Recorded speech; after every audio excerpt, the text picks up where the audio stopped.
total kekayaannya diprediksi mencapai 400 triliun rupiah. Aset tanahnya seluas 20 juta meter persegi. Jumlah ini kalau disatukan luasnya sekitar 4 kali Pulau Bali. Gila nggak tuh? Selain menguasai jutaan meter persegi tanah, organisasi ini memiliki 364 rumah sakit dan klinik, 384 panti asuhan, dan 356 pondok pesantren. Konglomerasi ini juga telah mendirikan 20.198 masjid yang tersebar di seluruh tanah air, juga di luar negeri seperti Uganda, Afrika Selatan, Jepang, dan menyusul pembangunan masjid di Spanyol. Yang paling mencengangkan adalah aset di bidang pendidikan. Mereka memiliki 20.000 sekolah taman kanak-kanak hingga SD, 3.200 sekolah menengah, dan 164 perguruan tinggi dengan 17.000 dosen dan guru, dengan 554.000 siswa yang tengah menempuh studi di sana. 3 universitasnya masuk jajaran 10 perguruan tinggi Islam terbaik di dunia versi Unirank pada tahun 2021. Universitas Muhammadiyah Surakarta dinobatkan di peringkat ketiga terbaik di dunia di atas Universitas Antarbangsa Malaysia dan Iran, University of Science dan Teknologi. Sedangkan Universitas Muhammadiyah Malang dan Universitas Muhammadiyah Yogyakarta berada di ranking ke-6 dan 8 terbaik di dunia. Benar, kita bukan membicarakan tentang aset seorang konglomerat semacam Prayogo Pangestu atau Khairul Tanjung atau Sembilan Naga. Kita bicara tentang sebuah organisasi keagamaan non-profit, organisasi massa ormas Islam terkaya di dunia, Muhammadiyah. Bagaimana Muhammadiyah bisa sebesar dan sekaya itu? Perkembangan Muhammadiyah yang mulanya dari sebuah madrasah sederhana di kampung kecil Kauman di Yogyakarta sering sekali menjadi bahan riset dan diskusi para intelektual internasional. Seorang profesor antropologi sekaligus pengamat Islam asal Boston University Amerika Serikat, Robert Hefner, pernah mengajukan Muhammadiyah untuk meraih Nobel Perdamaian pada tahun 2019.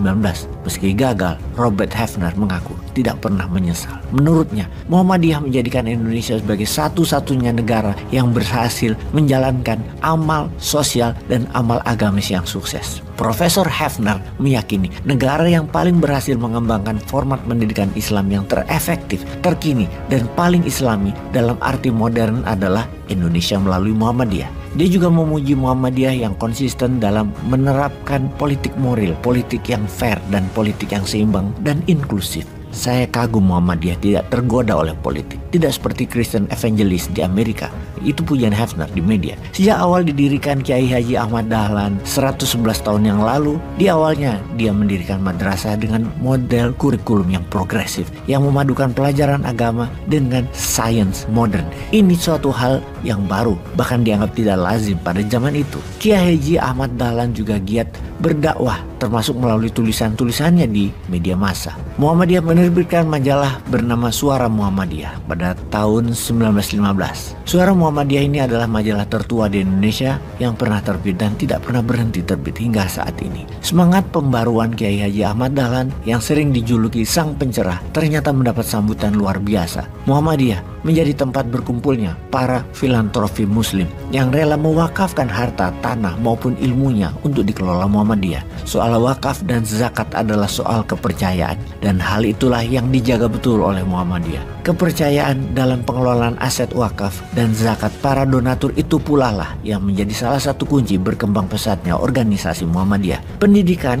yang membentuk logika berpikir yang kemudian akan menjadikan output berupa akhlak dan adab adalah motonya Muhammadiyah. Sesuai juga dengan penggalan kata-kata Kiai Haji Ahmad Dahlan yang populer, teladan yang baik adalah khotbah yang paling jitu. Sekali lagi, teladan yang baik adalah khotbah yang paling jitu. Jadi bukan kata-kata, tapi perilaku. Baru-baru ini Muhammadiyah juga merambah bidang perhotelan dengan mendirikan Suara Muhammadiyah Tower dan Convention di Yogyakarta. Hotel ini dibangun secara mandiri tanpa sepeser pun hutang dari bank. Langkah ini menandai dimulainya dakwah Muhammadiyah di bidang ekonomi. Setelah menjadi pionir di bidang pendidikan dan karakter building, tampaknya Muhammadiyah juga ingin menjadi role model dalam membangun sarana umum. Pembangunan yang tidak mengandalkan hutang termasuk investasi asing. Muhammadiyah bisa membangun dengan sistem yang baik. Muhammadiyah menganut filosofi Islam yang kuat, memberi lebih baik daripada menerima. Alih-alih meminta bantuan pemerintah, Muhammadiyah justru banyak memberikan bantuan kepada negara. Saat negara kita pontang-panting menghadapi pandemi COVID-19,